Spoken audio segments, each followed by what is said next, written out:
Great. Okay, so I'm going to share my screen. We're just going to take a look at the announcements on Canvas. So I know that a lot of you are pretty active in terms of checking Canvas, especially since we're remote. This is one of the easiest ways for me to push out any last minute changes or information. So I would really, really encourage you to check your email on a regular basis and or check Canvas on a regular basis.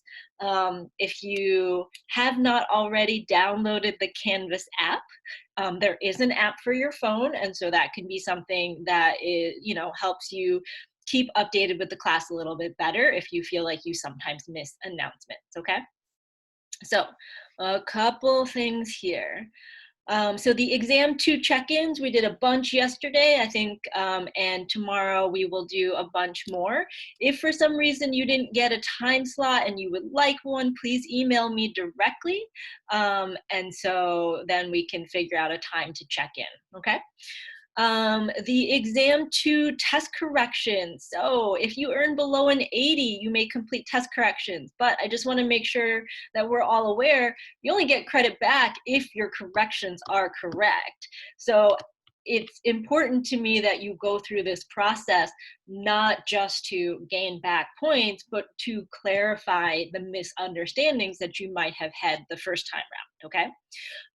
I think someone had messaged me yesterday about where they can access the exam questions. I will post that later this afternoon, okay? And so those will be up later this afternoon. Quiz 10 is due, it was due a couple minutes ago, so hopefully everyone got those in on time. We had a pretty great turnout this morning at office hours. It was definitely a lot of really, really good questions that got asked. If you have specific questions that come up, what's really helpful for me is if you don't say like, I just don't know what to do, or like, I just need help with number 1. Like if it's very broad, it makes it harder for me to sort of target my answer to you, okay? The more specific you can be with your question, the easier it is for me to help clarify that situation for you in my response, instead of saying, hey, could you tell me more about what you mean, okay? So that's definitely one thing to think about, is like, if you have a specific question, please send me a specific question. And if you feel like, I don't know, I just am totally stuck, be honest and just say, I don't even know where to start with number 1. That also gives me direction. But when you just say, I don't get this, or I just help with number 1, it's hard for me to gauge where you need that help. So the more direct you can be with me, the easier it is for us to communicate. Last but not least, the lecture video and notes have been posted for 10.3. Please do or watch this before class today. Bring questions. And the quiz that goes with that is due tomorrow. And I know that's different for us. We're normally a Wednesday, Friday quiz kind of group, but quiz 11 is due tomorrow by 9:30. Okay? Thank you so much for getting in the classwork 11 on time. It was way better than it has been, so thank you for that. And I actually think we're gonna flip-flop some things around today. I think we're gonna start with 11.2 and 11.3, and then we'll sort of save the last hour of class for any clarifying questions that folks might have on conic sections in general, okay? So let me stop sharing the screen. Are there any questions before we get started? Okay, and again, we're starting with 11.2 today.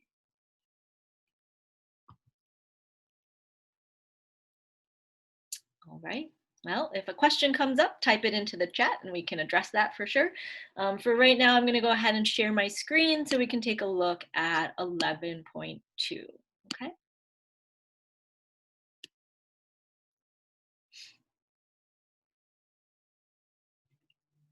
All right.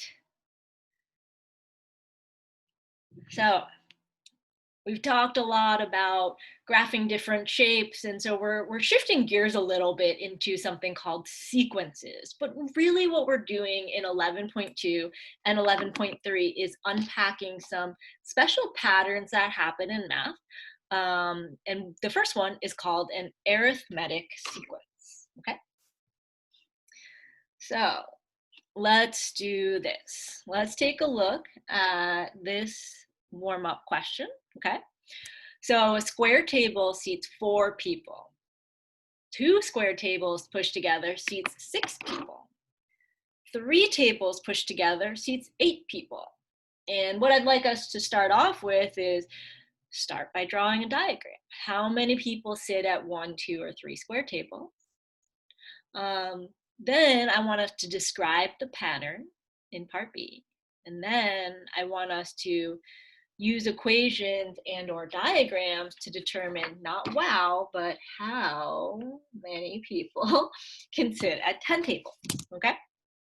So let me give you just about a couple minutes to go through that, see what you get, okay?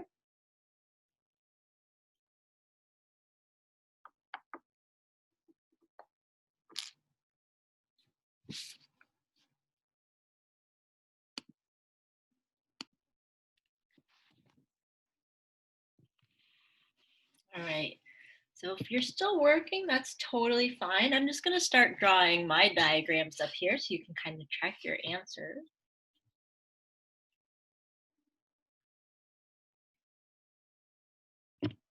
So if I have 1 square table, I can seat 1, 2, 3, 4 people.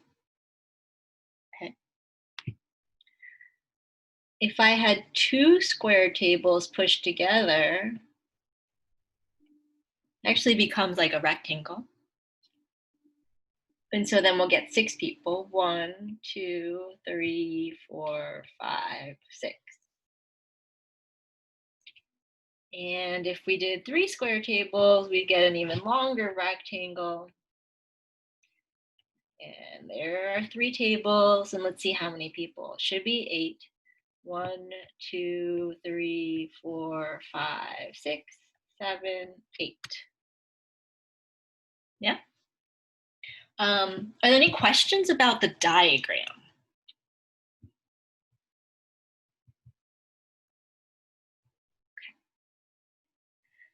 So using the pattern that we see here, let's fill in some of these blanks. So the number of people at the first square table is how many?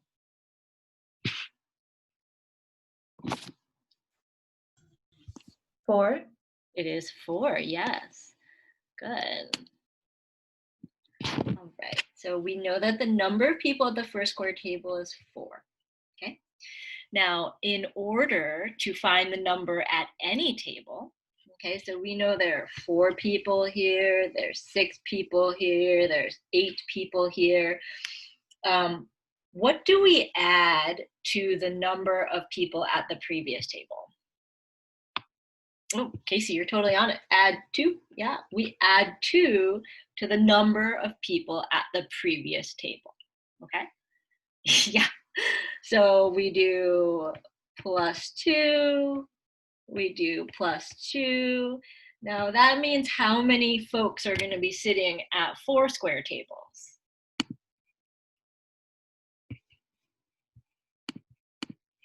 It's going to be 10. Ooh. All right, so let's take a look at this last one. So use an equation and or diagrams to determine how many people can sit at 10 tables. How many people drew diagrams for this? Or who drew diagrams? Anyone?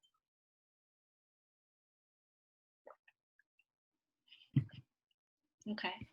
Oh, yay, you found that raising hand option. I love it.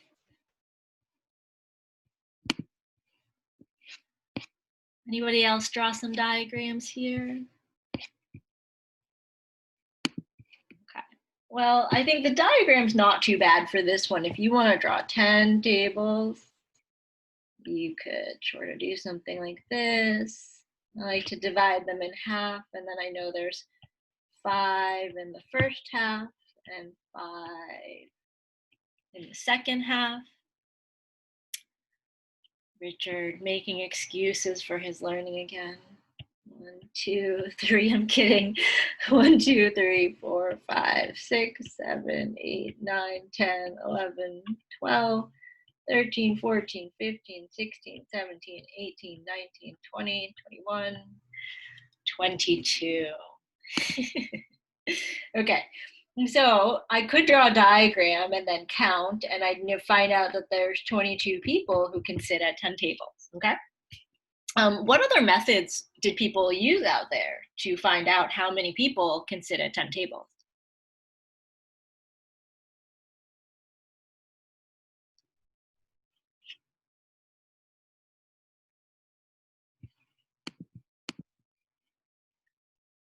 Doubled the tables and then added 2, okay? So if we double the number of tables and add 2, that would be 2 times 10 plus 2, or 22 people. Okay, works out. Nice. What other methods? Did anybody try anything else? I did something very similar to that. I used ratios, and I saw the pattern of where you add 2, and then I asked myself, what can I do from 10 to get my number? And I saw that I could double the number of tables and add 2. Nice.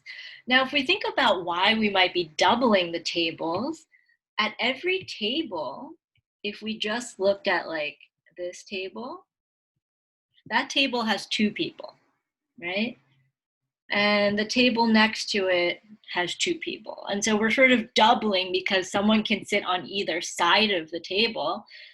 But then, so that's where this sort of 2 comes from. But the adding 2 at the end is really like this person here and this person here, right? Because we have 2 for every table, and then we can stick 2 more at the ends. And so that's where we get sort of that plus 2, okay? All right. Last question here. Use equations and or diagrams to determine how many tables will seat 48 people. So I don't want you to, I'm not telling you how many tables this time. I'm telling you, I'm inviting 48 people over. How many tables do I need to seat them all? So I'll give you a moment to sort of try and figure that out, okay? But how many tables will we need to seat 48 people?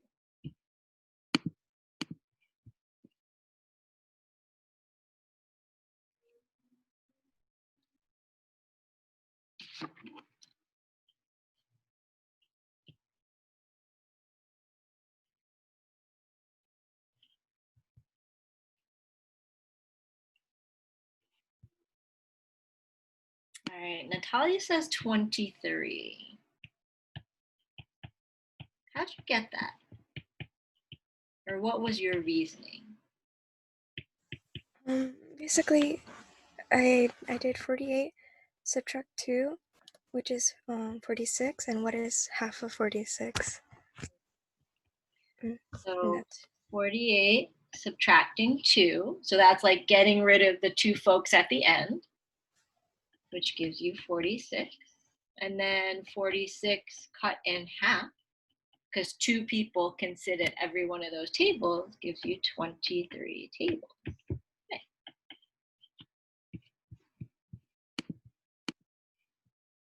Next, 48 equals 2x plus 2. Good, that's a great way to put it. Also known as 48 equals 2x plus 2. Okay. So here's what we are going to do. I'm going to go back over this question, but I'm going to use a blue pen instead. Okay, we're going to keep the diagram the same. That part doesn't change. But what we're going to do is include some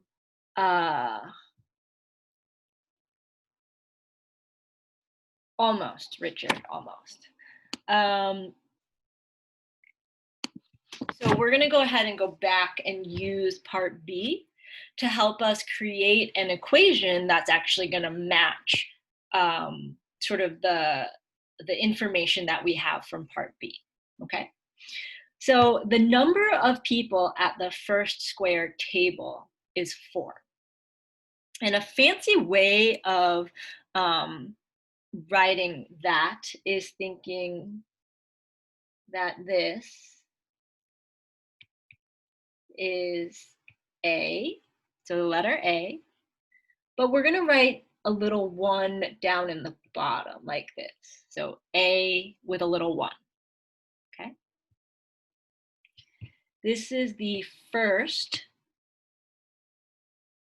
table. How many people are at that first table? That's why there's a little 1 there. The way we read this is A sub 1, okay?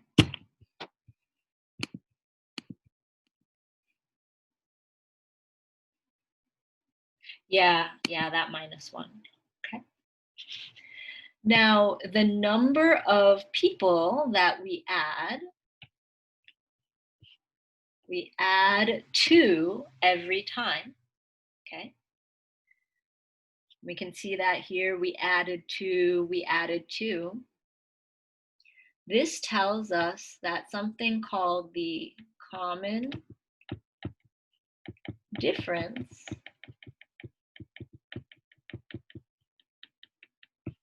and we call that D. Okay, so that's the letter we use to represent the common difference. So D for difference. Our common difference in this case is 2. Now, there is a formula that we can write. We're going to learn it in a little bit, but I'm going to give you the formula right now. This is called the explicit formula for arithmetic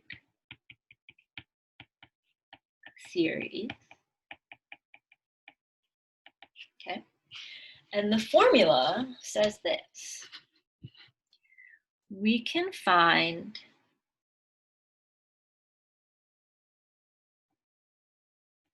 any term we want.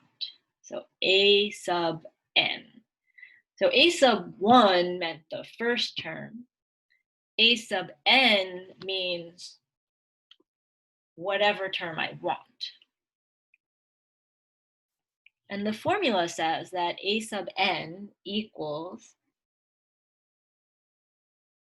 A sub 1. So you need to know your starting term plus the common difference times n minus 1. Okay. So we got 22 as an answer for C by diagrams. We got it by finding patterns, describing it like double the number of tables and add 2. Okay. I'd like us to try and use this explicit formula to solve part C. Okay, so let me shrink what I have over here. And let's shrink this.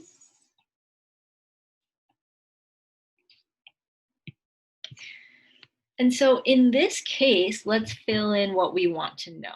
If I want to know how many people can sit at 10 tables, I'm asking you for A sub 10.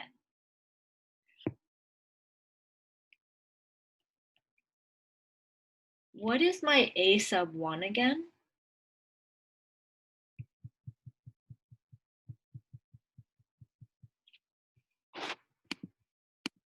It's 4. Good. 4 plus my common difference is how much I'm adding every time? 2. Parentheses, what goes in for n?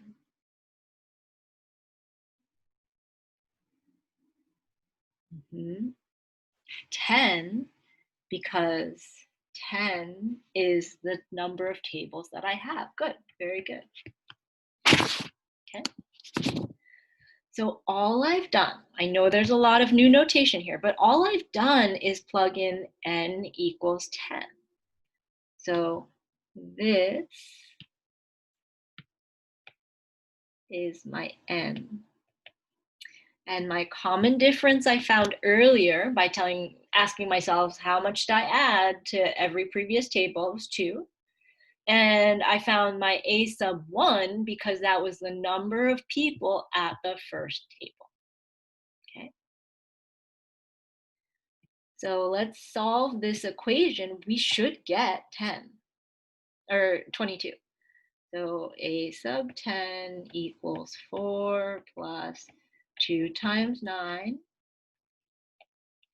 A sub 10 equals 4 plus 18, or a sub 10 equals 22. Okay. Now, I'm sure there are folks sitting there being like, why would she make us do it this way? That's so much harder when I could have just figured it out the first way. And the long story short for this is that we're really developing a working vocabulary. So things like common difference, a sub 1, a sub n. Okay, so the purpose of this is not, here's a harder method and she wants me to use the harder method.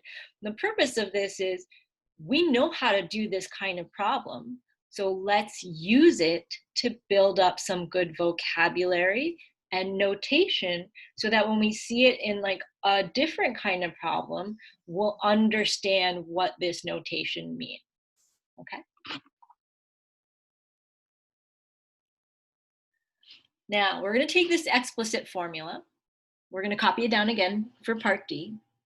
A sub n equals a sub 1 plus d times n minus 1. And we're going to try and use this formula to help us solve how many tables we need to seat 48 people. Now, we already know the answer is 23, but let's see what we can fill in, okay? What can I fill in for a sub 1?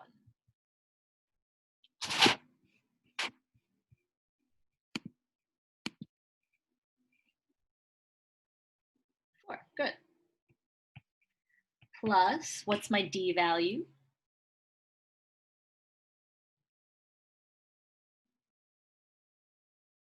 2, good. So those we all said from part B, right? We established that early on. We know our starting term, we know our common difference. Let me ask you a question. Do I plug in 48 for n? Why not, Antonio?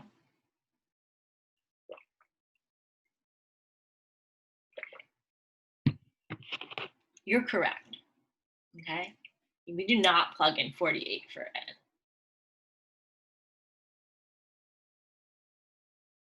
Yeah, n is the number of tables. We don't have 48 tables, and we want to see how many people we can invite. We invited 48 people. So our 48 doesn't go in for the n, but our 48 goes in the other side because that's the number of people.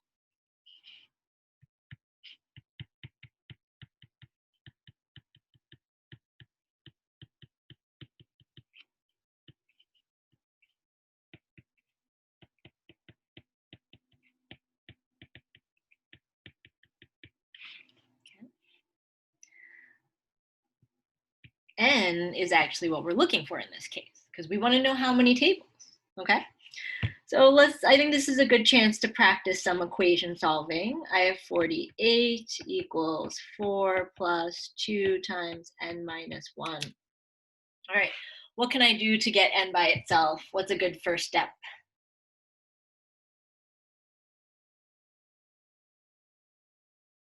Adding 4 and 6. How about subtracting 4?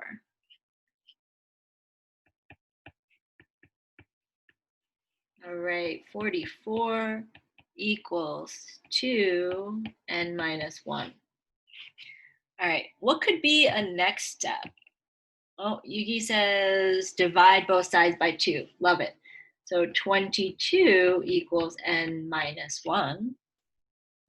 And last step to get n by itself, we add that through 1, we get 23. Matches our answers from before, so we're good to go. Okay. Remember, I know there are other ways to solve this question.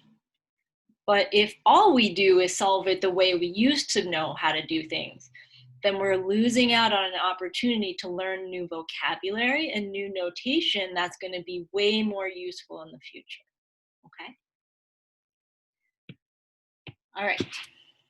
So what I'd like us to do right now is to take a look at question number 2. Okay, so again, I'll give you a couple minutes to get started on this question, but what I would like us to do this time is I'd like us to use that explicit formula to try and get answers for C and D. Okay, so I'd like us to try and use the explicit formula to solve question number 2. Trino, you said, why did we subtract 4? Because over here, do you see how this is a positive 4? If I want to move it to the other side, I'm going to subtract 4.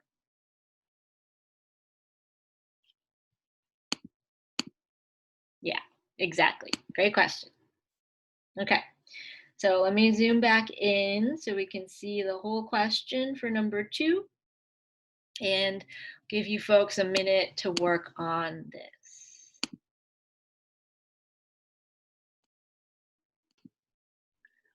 All right, so I'm going to start to work on number 2, but you can kind of use it to check your answers, okay?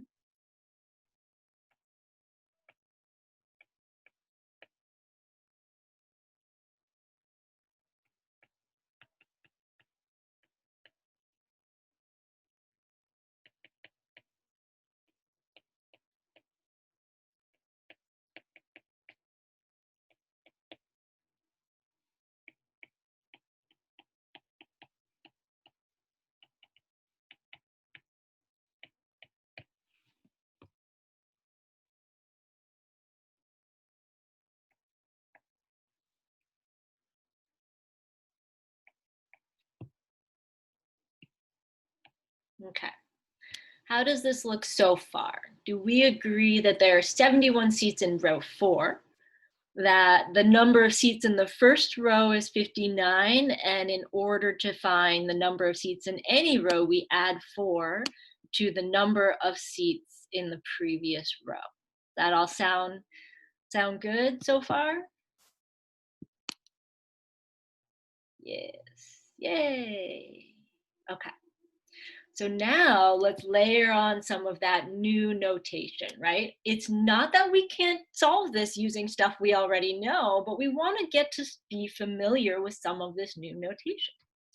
And so another way to say 59 is A sub 1. Because again, it's the first row, okay? It's the number of seats in the first row, so it's A sub 1.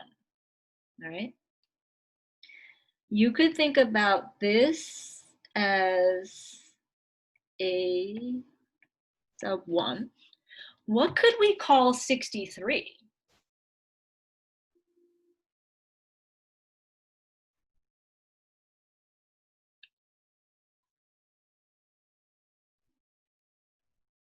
A sub 2, good. What could we call 67?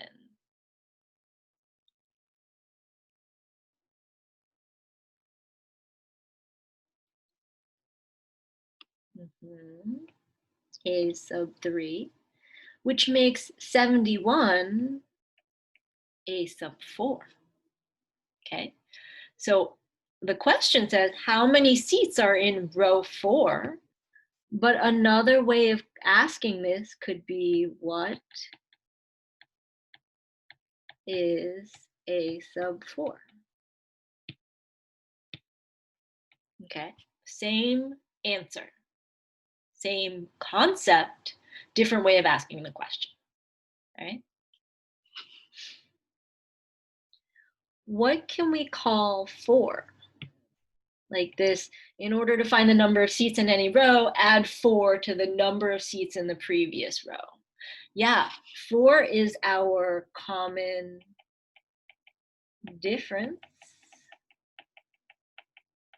Or we really want to say that is our D, okay? All right, so let's use this information to write the explicit formula, okay? Which is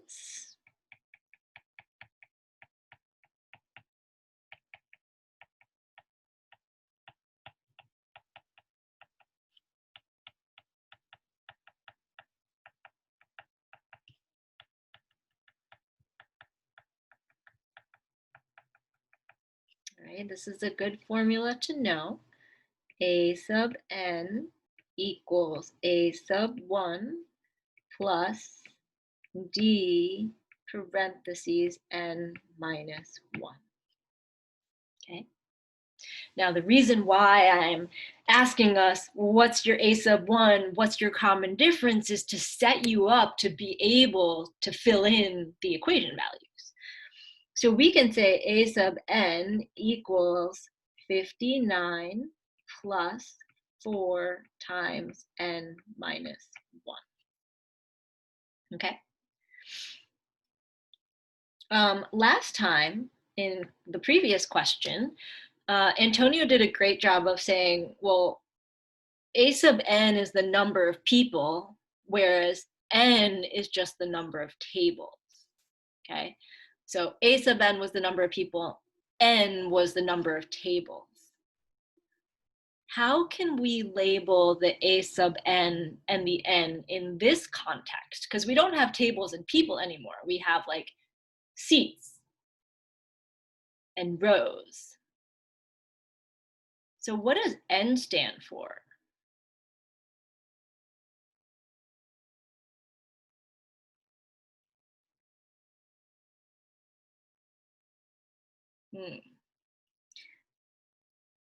N is the row number. So if I want to find the number of seats in row 10, I'm going to plug in 10 for n. What does a sub n tell us then in this context?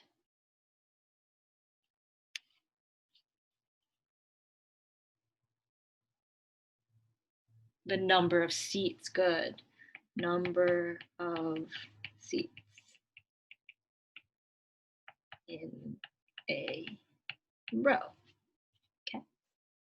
So based on that, we can say, if we want to answer this question, we're going to say a sub n, not like that, a sub n equals 59 plus 4 times 10 minus 1.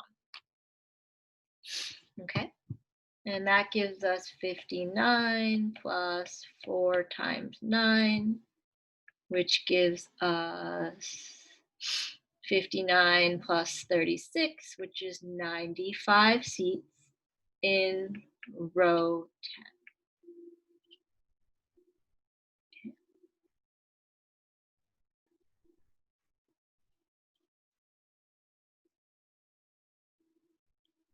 How do I use this same equation to answer part D?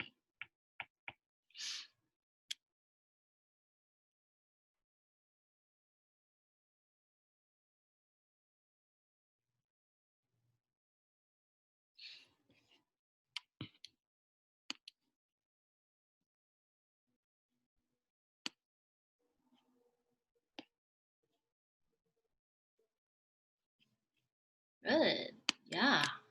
How do we solve this? We want to plug in, they give us 171 seats. Well, that's not 171 rows, it's 171 seats. So like Antonio says, we're gonna plug in 171 for our A sub n.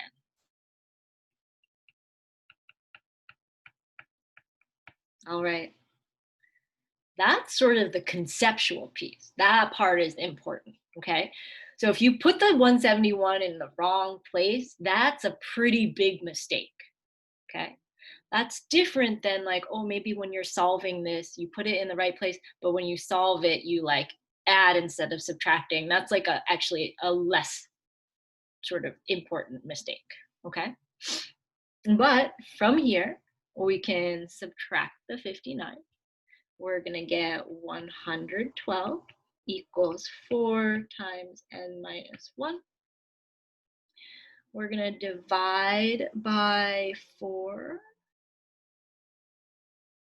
which should give us 28 equals n minus 1, and then n equals 29. So row 29 has 171 seats. Okay.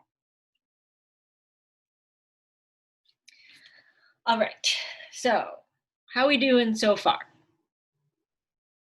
We've taken a familiar context. We have layered on some new notation like A sub 1 and D. We learned a new formula, this explicit formula for arithmetic sequences. And we looked at like a sort of a different way in which we can solve these problems if we use that formula, okay? Are there any questions coming up for folks so far?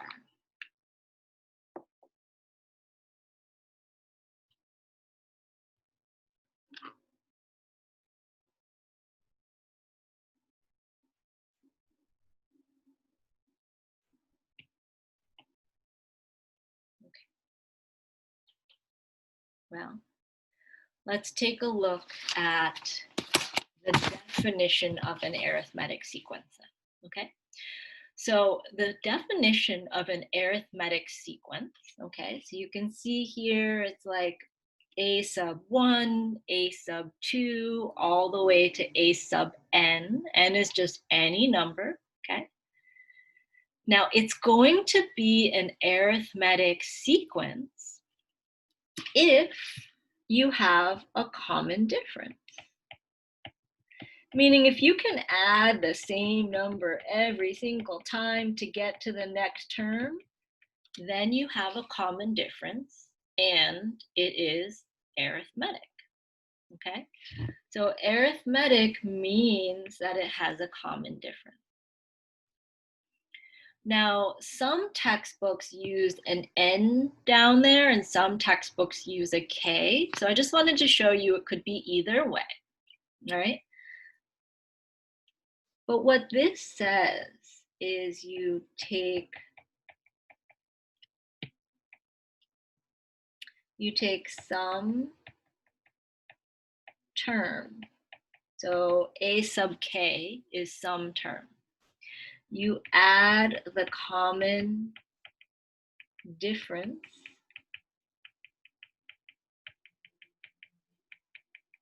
and what you get out is the next term.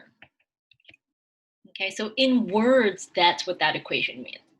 That if you take some term, so let's say you take the fourth term, you add the common difference, what term do you get?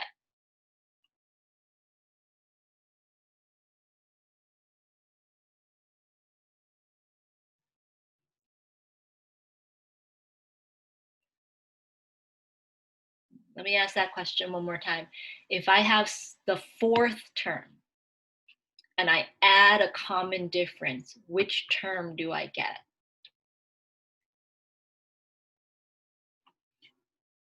I get the fifth term. Okay, let's say I have the 100th term and I add the common difference, what term do I get? 101, okay? If I have the 2000th term and I add the common difference, I'm gonna get the 2001 term, okay?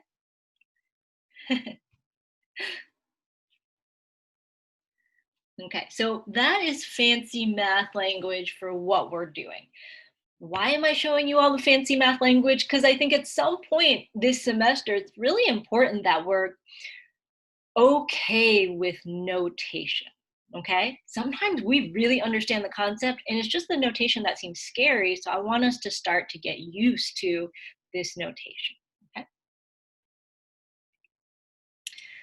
So if you want to find the nth term, any term in the arithmetic sequence, you can use this formula, okay? I included this one, but we aren't really using this one.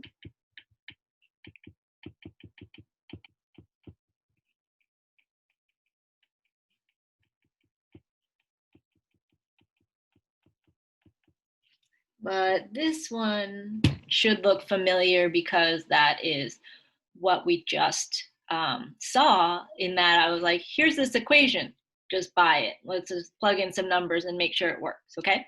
But this is the formula to find the nth term of an arithmetic sequence.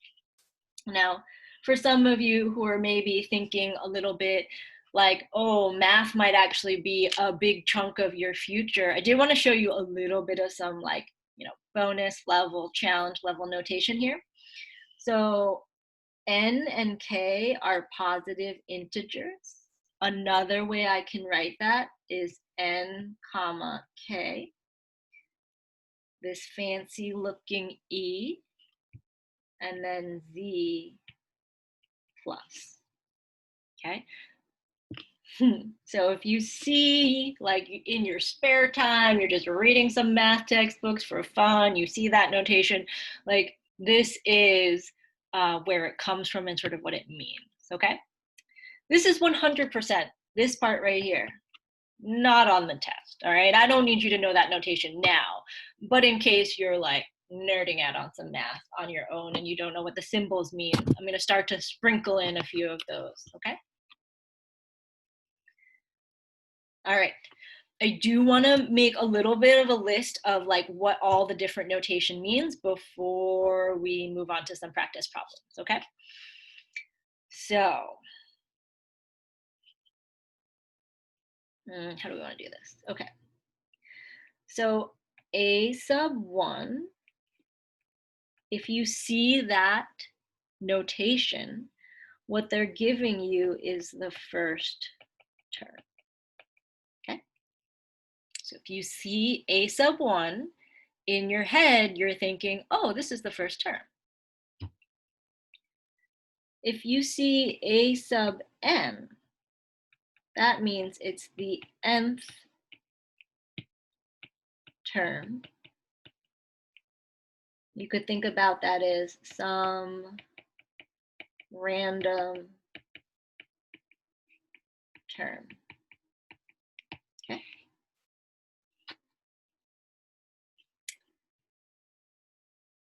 A sub n plus 1.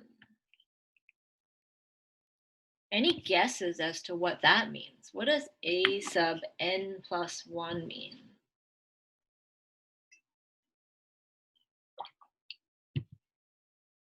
Yes, this is the term after a sub n, or it's the next term.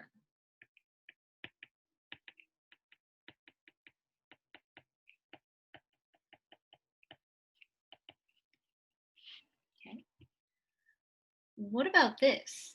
A sub n minus 1.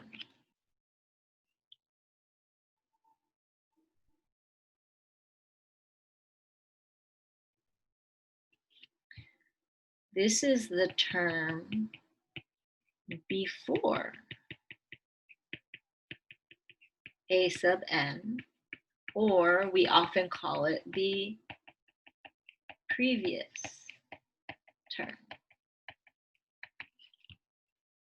Okay.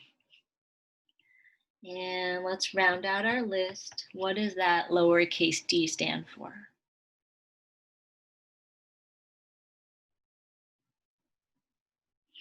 Good.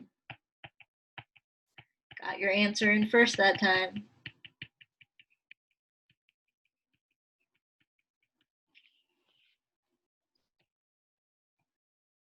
Okay.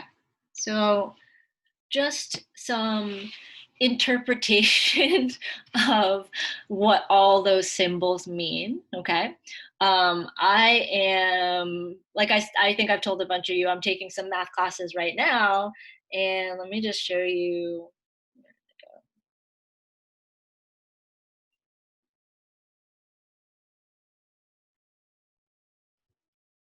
Like, all this notation here, I have to understand how to read all of that, because nobody's writing out a list that says, what does this little symbol mean? What does that little symbol mean? You can kind of see here, like some of that notation I showed you earlier, right? But one strategy that I think is useful as we kind of go through our own learning notation. Yeah, it's actually pretty fun. I actually have a test later today, so I'm pretty excited. I'll see how I do. But like making a list like this, I did that for myself when I was first learning all these new notations, because nobody was going to do it for me. So in order to be able to read the book or understand my professor's notes, I had to have a list, a vocab list for myself. And so if this is something that you find helpful, it could be a strategy you use to help you understand like what all the different things in the book mean, okay?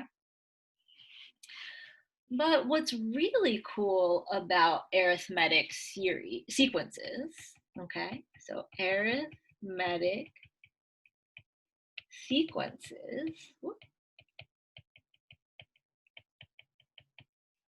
are secretly or not so secretly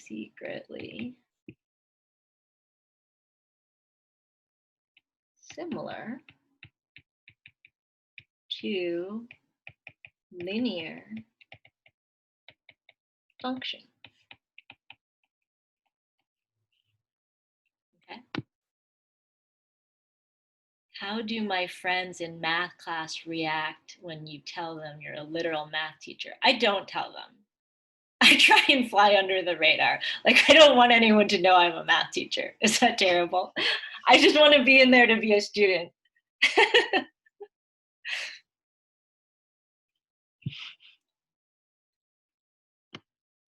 Why wouldn't I tell anyone? I I don't know. I think it's all new math to me too. Like, it's not like I've taken these kind of math classes before, so I think maybe I also don't want people to expect that I just know everything. Like, it's okay if I have questions, but I feel like if I tell them I'm a teacher, then they might think like, well, why does she have these questions then? Like, why doesn't she just get it? I think we all feel that pressure a little bit of like not wanting to look dumb when we ask a question. And I tell you folks, like, there are no dumb questions, right? And they're truly, like, I think they're all really valuable questions, but I think in my brain I feel more freedom to ask questions when nobody knows I'm a teacher. All right, so arithmetic sequences are secretly similar to linear functions. And if you go all the way to math 245, which is discrete,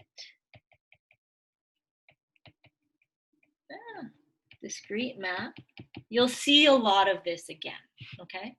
Oh, it's not sharing anymore. Hold on. Stop share. Share again.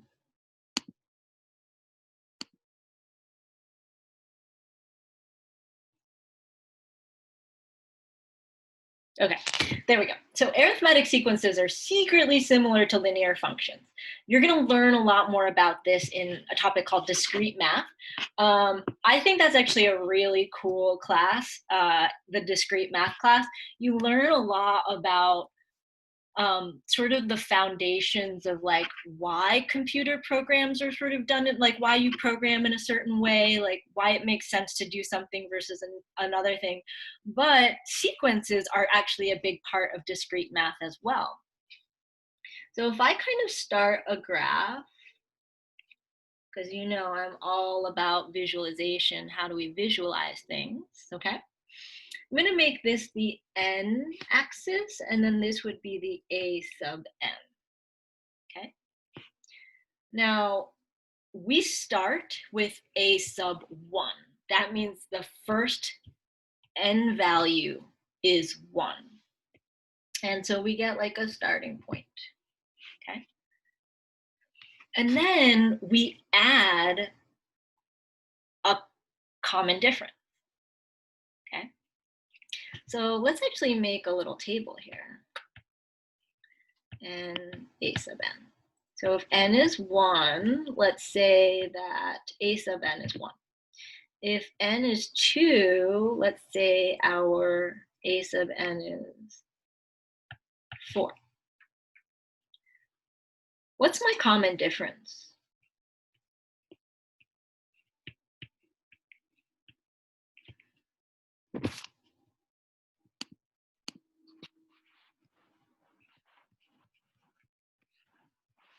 Common difference is 3. How'd you get that?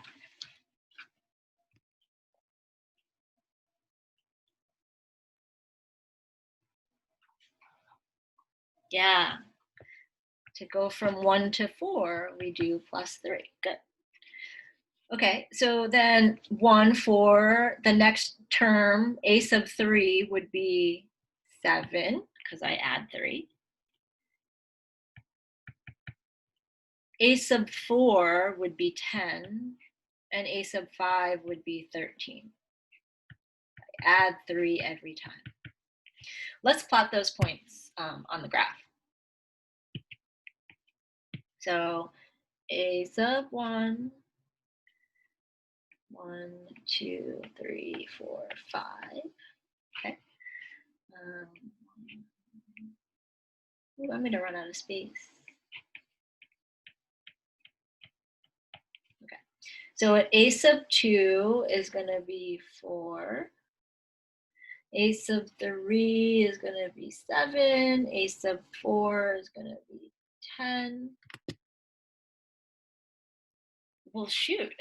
As soon as we plot out the points that we found, it's not secretly similar to a linear function again.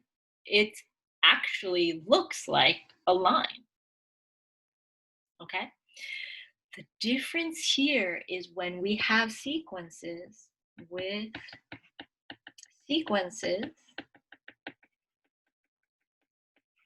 do not connect the points. Okay? We do not connect the points because we don't have like a 1.5 term or a 2.7 term or a 3.1 term. There's no terms in between here, but what we have is a pattern that follows that linear function pattern, but only for integers, okay? Now you might have looked at this equation and been like, oh, that is 100% a linear function, because check this out. Y minus y1 equals mx minus x1. That's an equation I told you to make sure you write down on that formula sheet or on your reference sheet, because you're going to use it for the asymptotes of your hyperbolas, right? But if I add y sub 1 to the other side, I'm going to get y sub 1 plus slope times x minus x1. I know, this is like mind-blowing. All right, one more step. I'm gonna switch my m to be at the end. So it'll be x minus x1 m. So if you've seen this formula before for an arithmetic sequence, but nobody ever told you it was secretly the linear equation formula, that's so sad, because it's not a new formula. It's the same structure here, right? So we have our a sub n, which is like our y value. We have our a sub 1, which is like my y sub 1. We have our n minus 1, which is like x minus x1. And we have a slope, or common difference. And the slope and the common difference, like the slope of a line is the common difference of an arithmetic sequence. So when you say, oh, I'm adding 2 people every single time, you're really saying the slope of that line would be 2.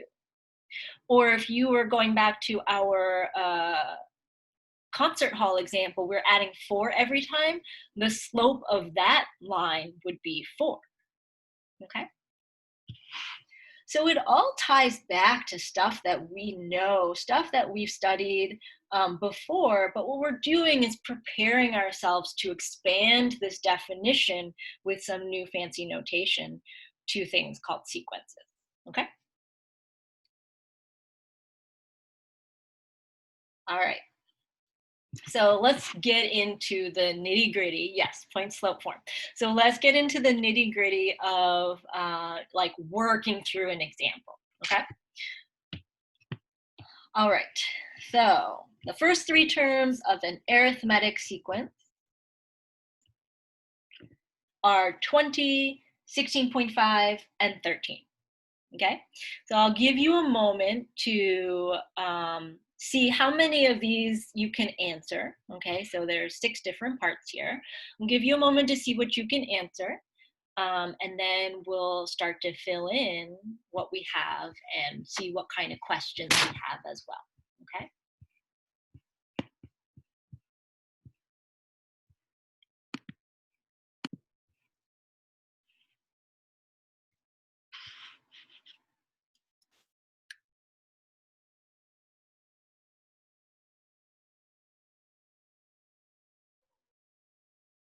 Right.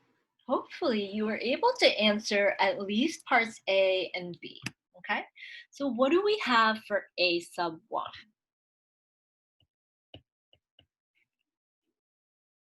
Yeah, we got 20. Remember, A sub 1 is a fancy way of saying, what is that first term? That's all it's saying.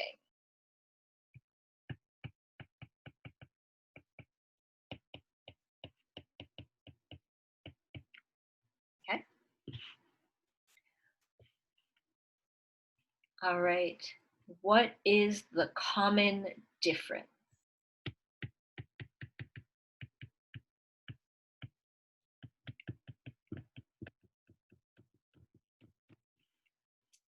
Okay, so I'm going to modify that a little bit. I'm going to say D equals 3.5. Yeah, exactly, Isis. Now, since the numbers are getting smaller, how do we take care of that in our equation? Well, we think about having that negative sign, okay? So this particular sequence, if I were to draw a picture of it, you would end up with a bunch of points that were going sort of downwards like this, and the slope between those points would be negative 3.5. Okay, so an arithmetic sequence could be increasing like we saw in our first 2 examples, or they could be decreasing like this example right here. Okay, now part D, I think we know how to do because we talked about that explicit formula earlier. Let me just write it again here. A sub n equals a sub 1 plus n minus 1 times d. Okay. And once we have our a sub 1 and our d, we have all the information to write our explicit formula. A sub n equals 20 plus n minus 1 times negative 3.5.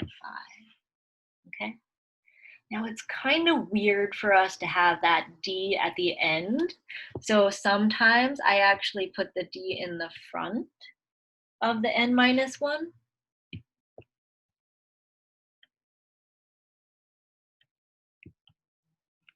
Meaning that it would look something like this. A sub n equals 20 minus 3.5 times n plus minus 1. Okay. So either version is fine, whatever you feel more comfortable computing. So if it's weird for you to have that slope at the end, you could bump the slope to be in front of your n minus 1. Okay. All right, any questions so far about A, B, and C? I mean A, B, and D.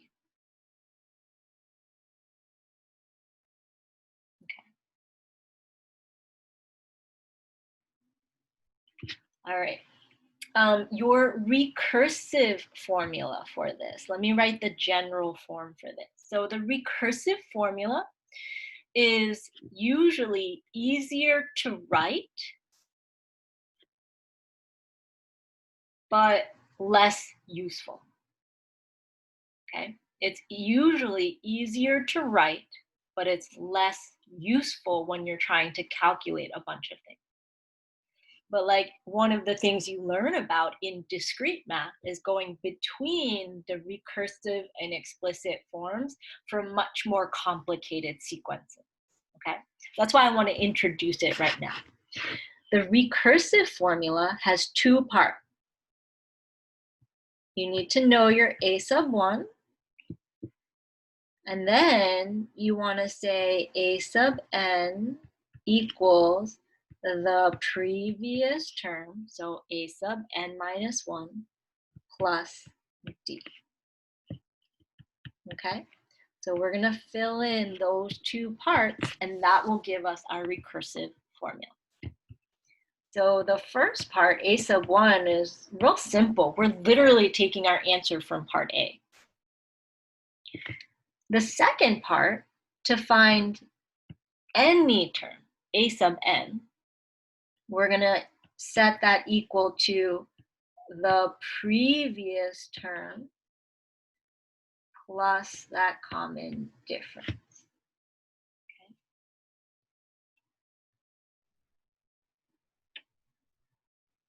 This recursive formula is the same as part B from 1 and 2.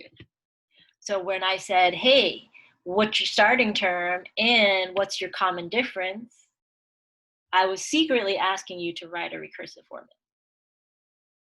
Then we took that information and put it into the explicit formula, because again, the explicit formula tends to be more useful, okay? So if I want to find A sub 15,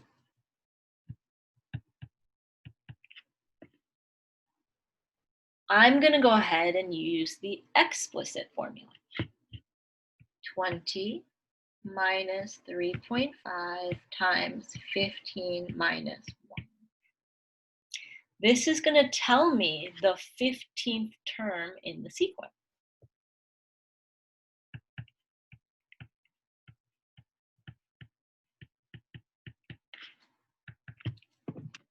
Let's just grab my calculator. So A sub 15 is equal to negative 29. Is that what folks are getting?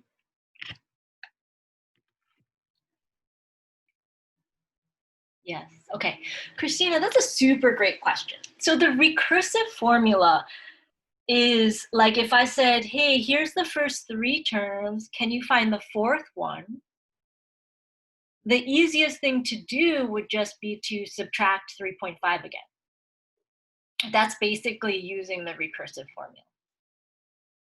But once I start to ask you to find terms that are like further away from the beginning, like the 15th term or the 100th term, if you use the recursive formula, you don't know the 100th term unless you know the 99th term.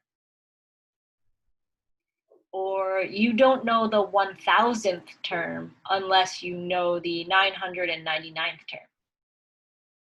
Okay, so it can be used to find other terms, but it tends to be a clunkier way to find them.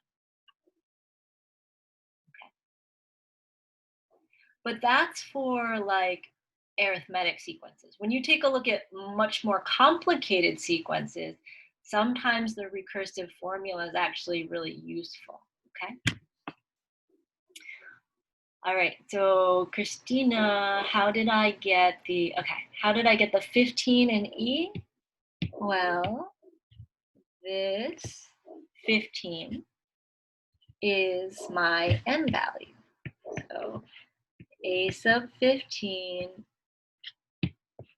means the 15th term. Okay, and since the 15th term, that means n equals 15. Okay, of course. Now, these kind of annotations, these are exactly like, I do the same thing when I'm taking my math classes. I'm like, oh shoot, he just wrote that in symbols, but I better write it out in words so that I remember where things came from, okay? All right, last part here, which term or what term is equal to negative 326.5? Where do I plug in that negative 326.5?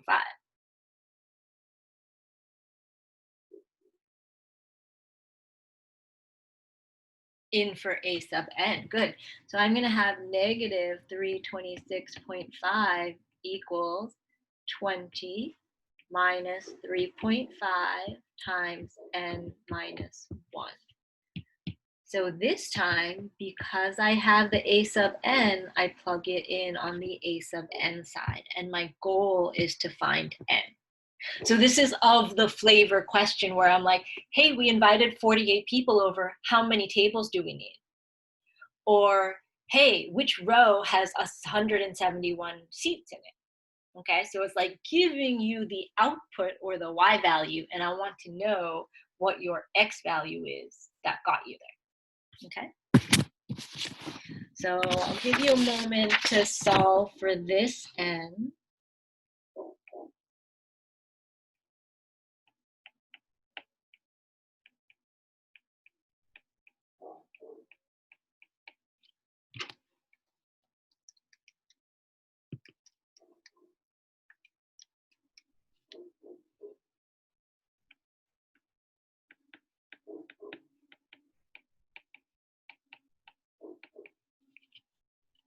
I believe we get n equals 100. Okay.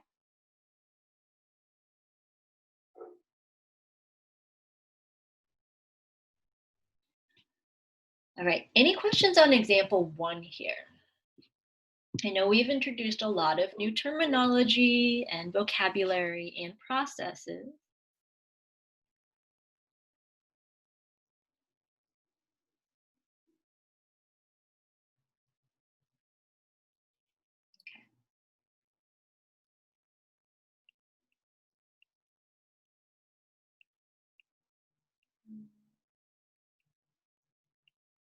All right, so let's take a look at example 2 real quick. All right, so example 2 says if the 4th term of an arithmetic sequence is 5 and the 9th term is 20, I want you to find the 1st and the 6th term. Okay. So before we do that, let me show you a different way I could have asked this question. Okay. If a sub 4 equals 5 and a sub 9 equals 20. Find a sub 1 and a sub 6. Same question. The second one has more notation. right? Same question though. So with these kinds of questions, I like to think about it more like a puzzle. And so what I do is I actually list out 9 terms. So 1, 2, 3, 4, 5, 6, 7, 8, 9. And I know this is a sub 1, a sub 2, a sub 3, all the way to a sub 9. Okay. And then I fill in the information they give me. They tell me a sub 4 is 5, so I'm going to put a 5 right in that spot. Okay. And they tell me a sub 9 is 20, so I put that in the a sub 9 spot. Now, if I want to find out my a sub 1 and my a sub 6, well, it would be helpful if I knew what the pattern was, okay? So I'll give you a moment to kind of think about this, play around with some numbers, and kind of see what ideas we have around how to solve this, okay? So take about 30 seconds to a minute to kind of play around and see how you might be able to figure out any information for this particular question.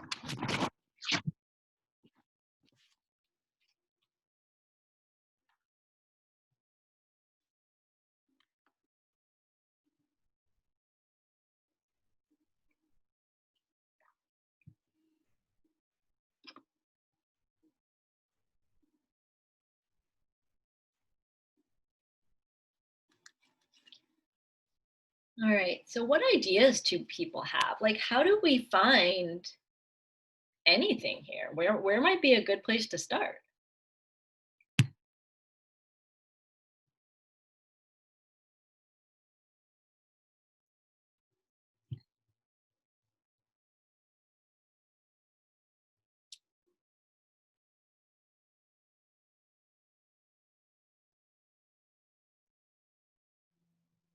There's a difference of 15. Okay. So I know that when I go from here all the way to here, it's 15, right? So how can I think about what I need to add all these times? So if I add the same number every time, I'm going to get to 20.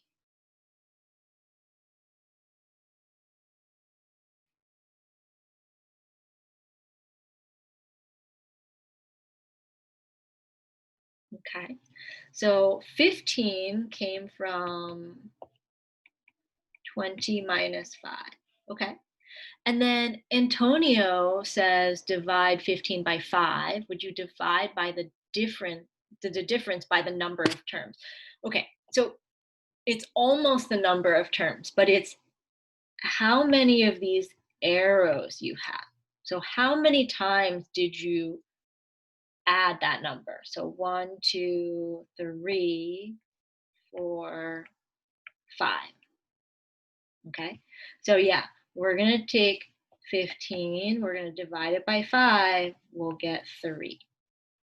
Yeah, no, you're exactly correct. Yep. And so that means if I have a common difference of 3, what's my a sub 5?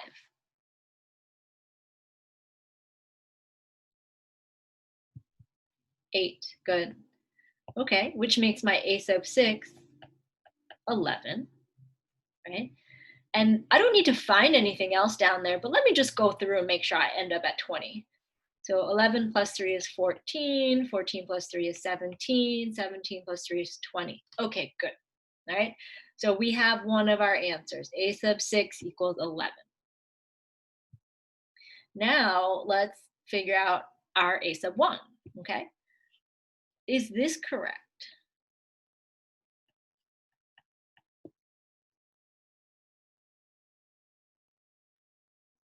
No, right? It's not like we just keep adding 3, like the direction actually matters.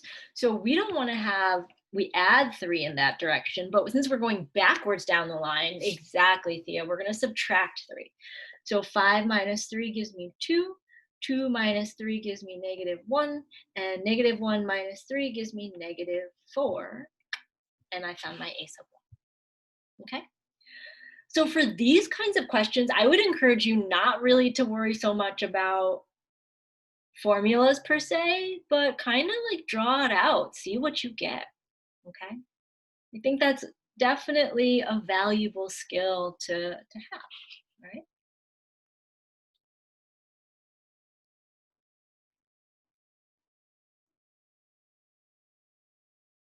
Uh-huh, uh-huh. Yeah, exactly. So if we wanted to use the formula, a sub n equals a sub 1 plus d times n minus 1, then we could say that 5 is a sub 1 plus 3 times n minus 1. You could work it that way too. Mhm. Is that what you meant, Richard, or no? Okay. Yeah. So there's definitely more than one way to solve the question. Okay. Now, I think this idea of like playing around with the numbers is maybe considered by some like a little bit less mathematical, but I think it really builds that critical thinking piece. So, I just wanted to share that alternative with you. Okay. All right. So we've been going for a little bit. I think this is a good time for a break. Let's take a break until 11:07. Okay, so I'm gonna pause. All right, so we learned about arithmetic sequences so far. Okay, and we talked about how it's very similar to the idea of a linear function in the sense that we keep adding the same number every time or subtracting, and that number that we add or subtract, that common difference, is very similar to the idea of slope. Okay? So now we're going to take a look at a different twist on the question. And this twist is going to help us understand the idea of an arithmetic series. Okay, so I know that word also starts with an S, but series are different from sequences. Okay, so let's take a look back at our concert hall question. The concert hall has 59 seats in row 1, 63 seats in row 2, and so on. The concert row has 35 rows of seats. How many seats in total are in the first 5 rows? Okay, so that's the first question. Then I want to know how many seats in total are in the entire concert hall. Okay? And finally, I want us to think about this idea, how many seats in total would there be in an infinitely large concert hall? Okay? So let's take a look at the seats in first 5 rows. Okay. So one way that you can approach a problem is you can use brute force, meaning you can list out how many are in each of the 5 rows and then add them up together. So we could do 59 plus 63 plus 67 plus 71 plus 75. Right? And so if we add those up together, 59 plus 63 plus 67 plus 71 plus 75, we'll find out that there are 355 seats in the first 5 rows, right? And that's pretty straightforward for us. It's not, it's not anything surprising. All we had to do was add everything together for the first 5 rows, okay? But then when we look at the second question, it has how many seats in all 35 rows. And so maybe we could sit and start to write out all of those plus dot, dot, dot. I don't know. I'm already tired of writing. I don't want to write out all 35. And I would add them all up. What would be the last term that I add here if I wanted to get the total? Not the number, but what notation could I use to describe that last, the number of seats in that last row? Yeah, the last one I'm adding is a sub 35, okay? So we're gonna sidetrack for a moment. I'm gonna ask us to find a sub 35. Okay. So we're gonna use our a sub 1 plus d times n minus 1 to find that. We'll get 59 plus 4 times 35 minus 1.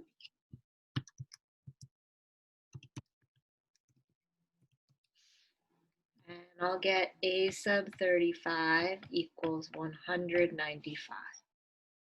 Okay. So what that means is the last number to add is 195. Okay.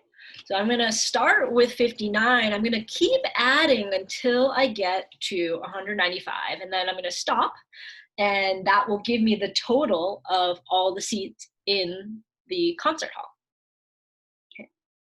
But like I said earlier, I do not want to sit and write out every single term. I might add wrong. I might not include every term by accident. So many things could go wrong. So what we're going to do is use a sort of clever way of writing this, okay? So I know I have 59 plus 63 plus 67 plus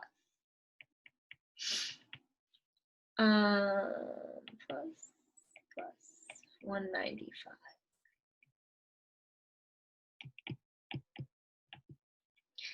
If I know that a sub 35 is 195, what's a sub 34?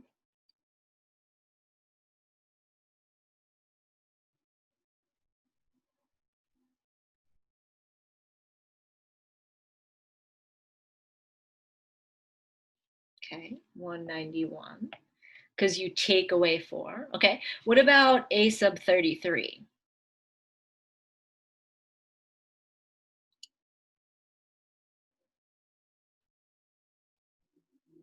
Good. Okay. So check this out. Remember I said mathematicians are like pretty lazy. We don't really like to do more work than we have to.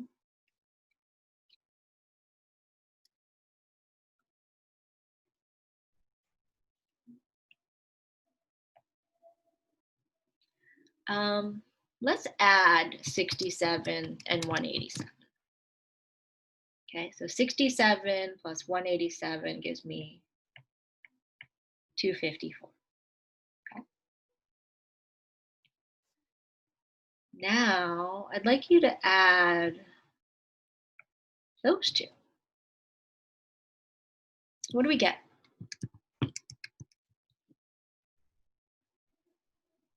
63 plus 191.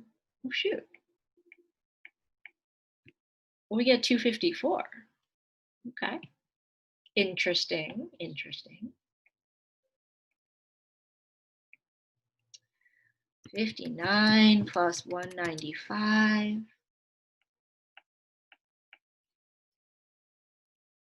Wow, 254. Huh.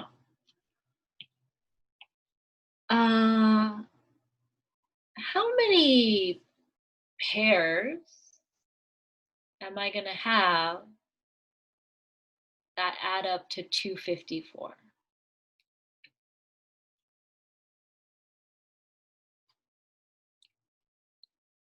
right? I have 35 rows. How many pairs are going to add up to 254?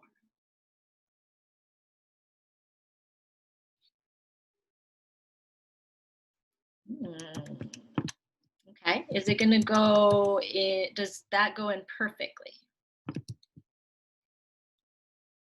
I like the 17. We have 17 pairs, right? Out of 35, we have 17 pairs. That means I can take 254 and multiply it by 17. That's going to give me most of the number of seats. But there's 35 rows. If I have 17 pairs, I only have 34 rows.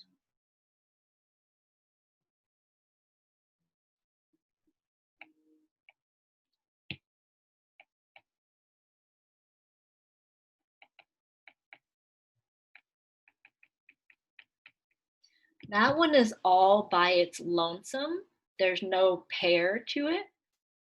How many seats do you think are in that row?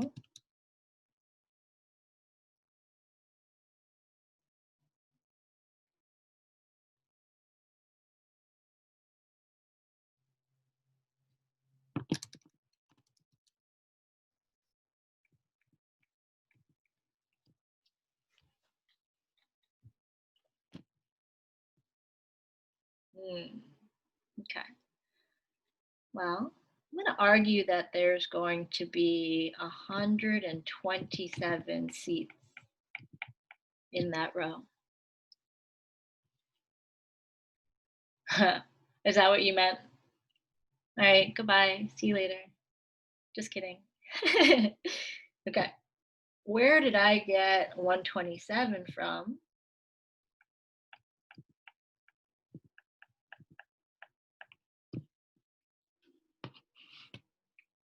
Okay.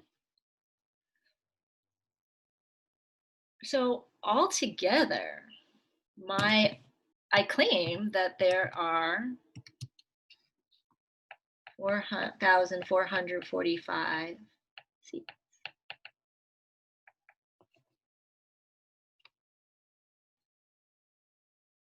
Now, again, we could add everything up, or there's sort of this idea that maybe there are pairs, and when we take these pairs, then we can multiply them by how many pairs we have to get the total, okay?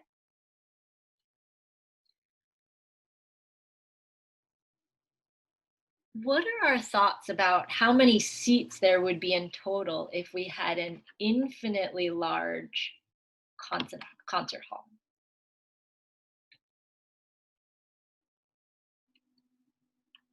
If we have a concert hall that has no walls, let's think, oh, I don't know, an outdoor theater, right? An outdoor concert hall. And we had an endless amount of space. How many seats would there be in total?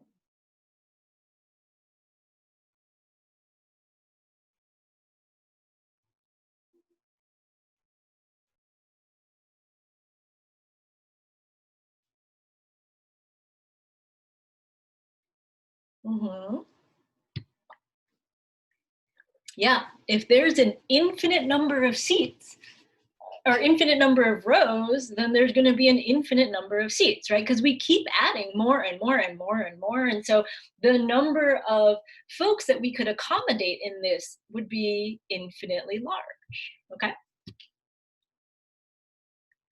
All right. Well, let's kind of dial it back for a moment and think about the difference between being able to count something and not being able to count something.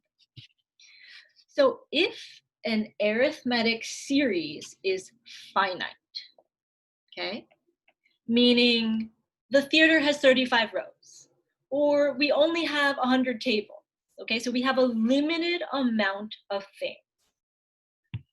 Sometimes this is called a partial sum because we're adding up a partial number of problems in the whole pattern. We're picking 35 rows and that's all we're adding.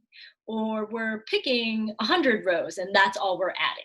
Okay, so a finite series is also called a partial sum because it's part of the entire pattern. But it turns out if you take this idea that we talked about here, where we can group things in pairs and then multiply by the number of pairs we have, that's actually the formula we can use. So the sum of a certain number of rows is equal to, we take the first term, we add it to the last term.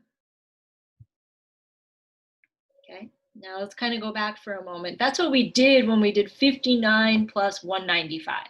We took the first term, we added it to the last term. And then we had to find out how many pairs. And Gloria, I think you found the number of pairs by taking how many rows, just 9n, and cutting it in half to find out how many pairs. Okay. The 254 comes from the sum of 59 and 195. So if I add those ones connected by the green brackets, I get 254. But if I add the ones with the orange brackets, I also get 254. And if I add the ones in the pink ones, I also get 254. Okay. Cool. All right, so this formula is actually a shorthand way of saying exactly what we said above. Okay. So let's try plugging in these numbers into that formula. So if I wanted you to find how many seats in the first 35 rows, you would tell me there are 35 rows.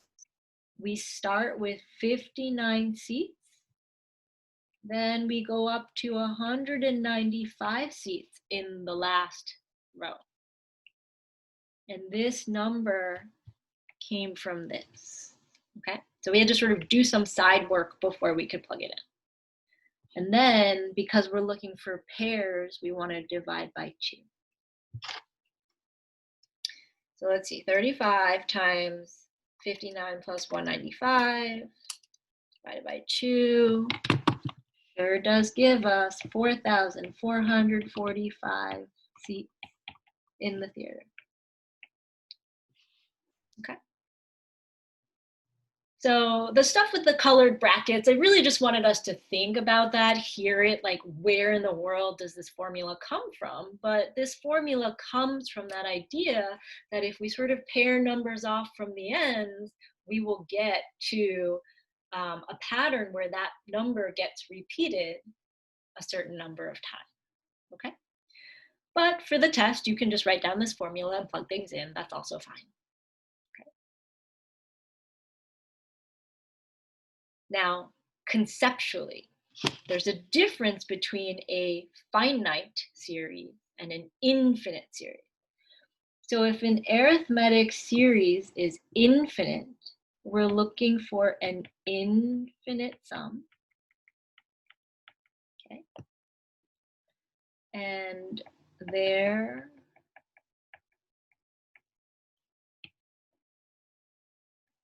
are no infinite sums for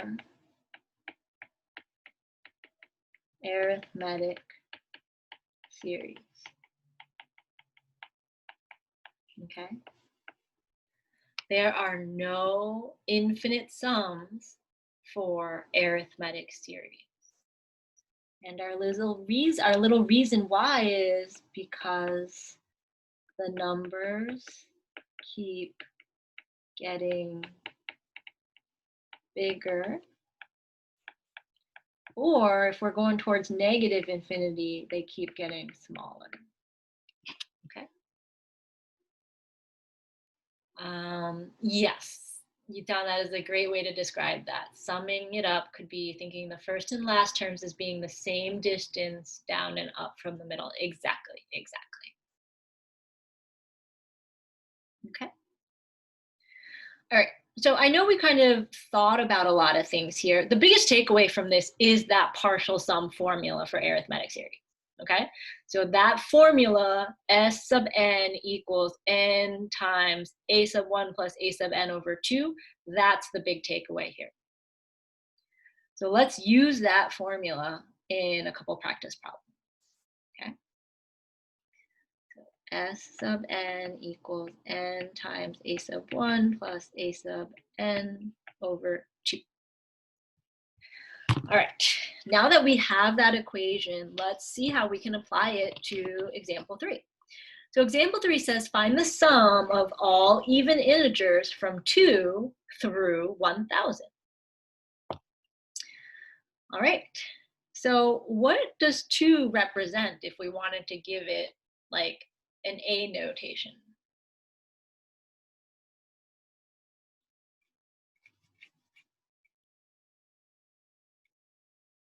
Good, 2 is our a sub 1.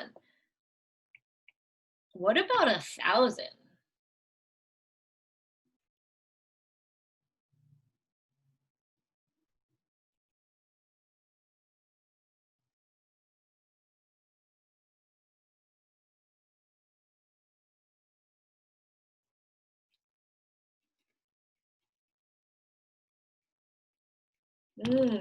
Almost. Yeah, I'd say that'd be good if I didn't have this keyword in here.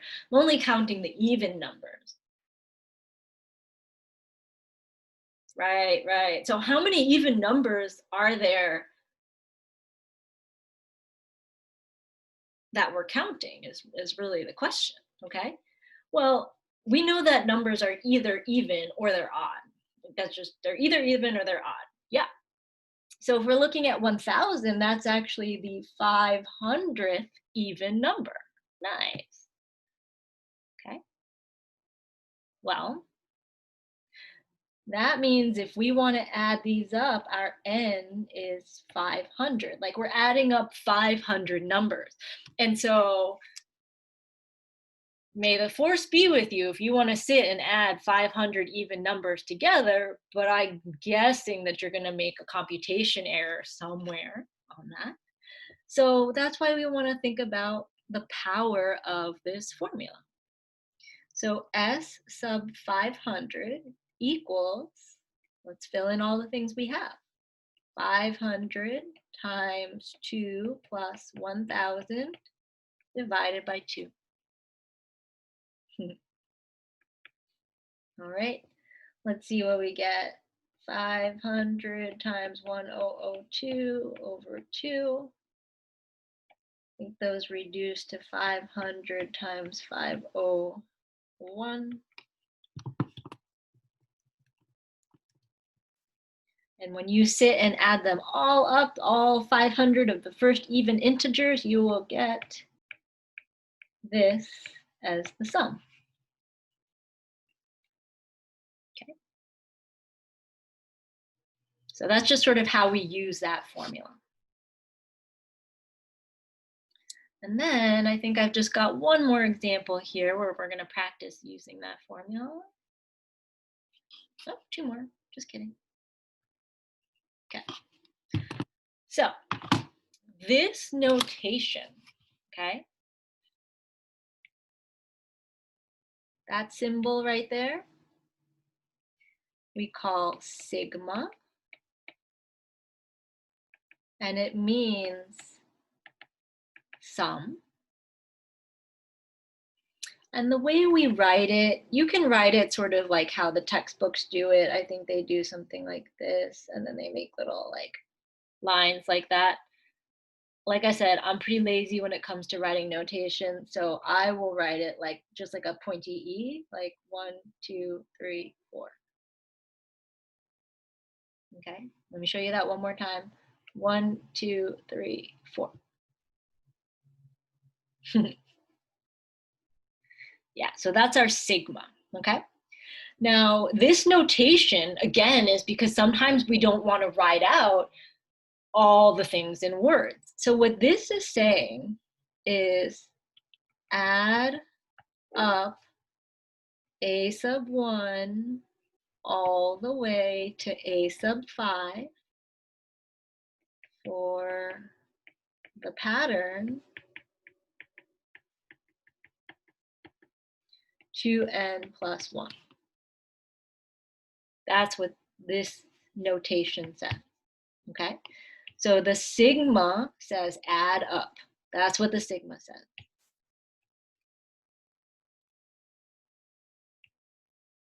This number on the bottom, that tells you where you start.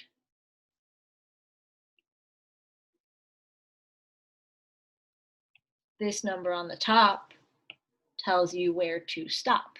So start and stop. And then this guy right here, that tells you the pattern. Like what are you adding together? You need to add the first 5, but the first 5 of what pattern? Okay? So let's figure that out. Sigma from n equals 1 to 5 of 2n plus 1. All we're going to do is find a sub 1, add it to a sub 2, add it to a sub 3, add it to a sub 4.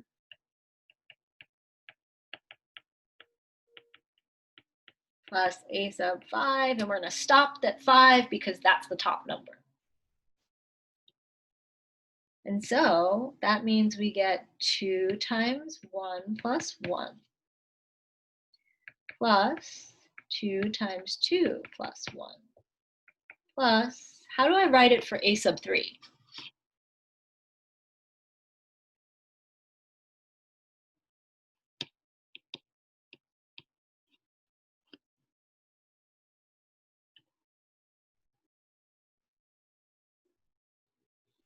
Good, 2 times 3 plus 1 plus, and then 2 times 4 plus 1 plus 2 times 5 plus 1, okay? And so the first 1 comes from this 1, which happened to be our starting value. And then we kind of keep following that pattern until we get to the 5 to find a sub 5, and then we plug in a 5, okay? And in between, we just plug in all the integers up to 5. So 2, 3, 4, and then 5. All right, so let's see what this gives us. 2 plus. All right, we should get 35 as an answer for that, okay? So this is another way I can say, hey, here's a pattern. I want you to add up the first however many terms, okay? All right, we've got one more example here. Now, this time I am asking you to add up the first how many terms? How many terms am I asking you to add here?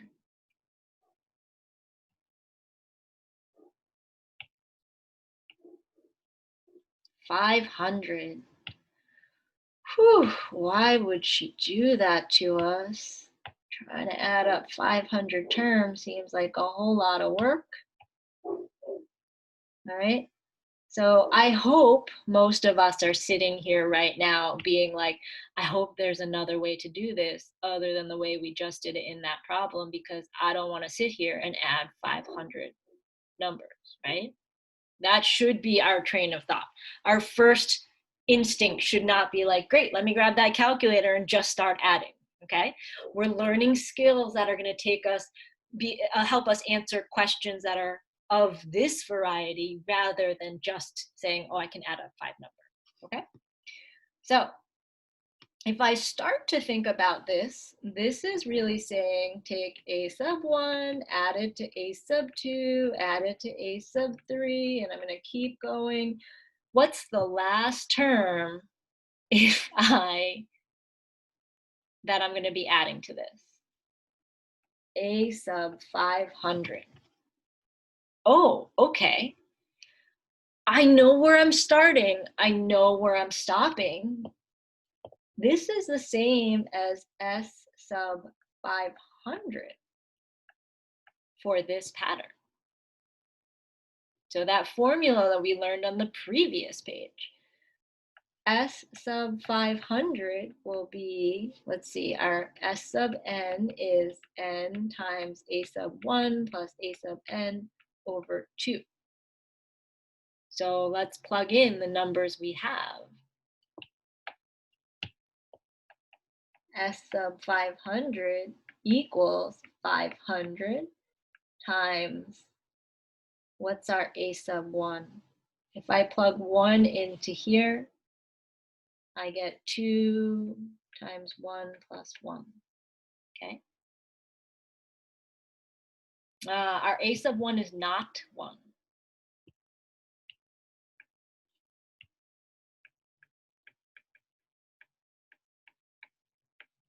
Okay, so this is not equal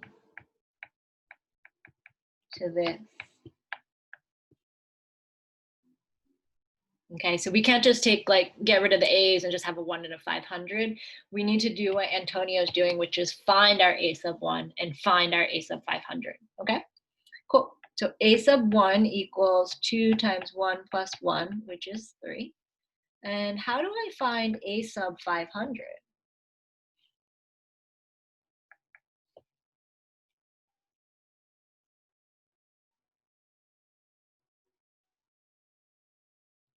Okay, now listen to that carefully. I'm not asking you what it is. I'm asking you, how do you find it? Like, where do we put numbers? What equation do we use?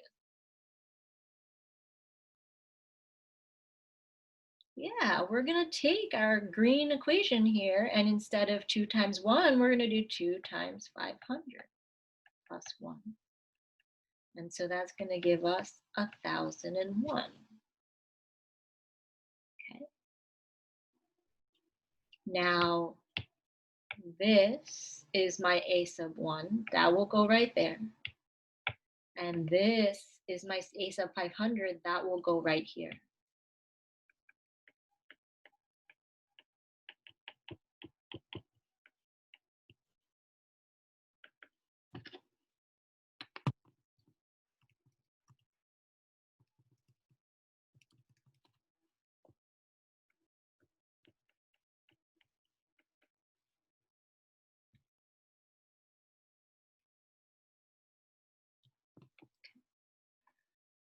So we do need to be real careful about, like, what the notation means. All right, so lots of different notations, but we want to practice, like, understanding what the question's actually asking, even if it's dressed up in some fancier notation.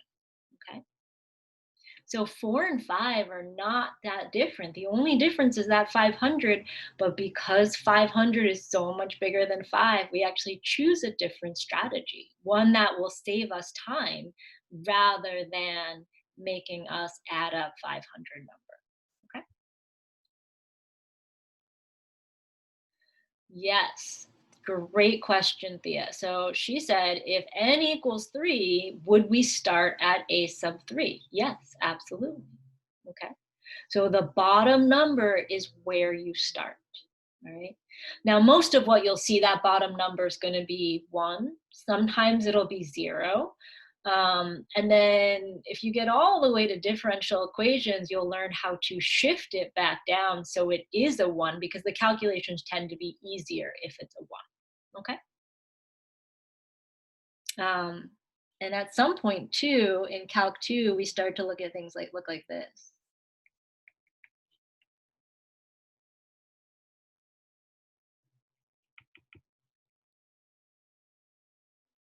Right? So that's where we're sort of headed, where we're going to see these things again, which is why I want us to have exposure to this notation. Okay. But I'm going to erase that. Let's not worry about that right now.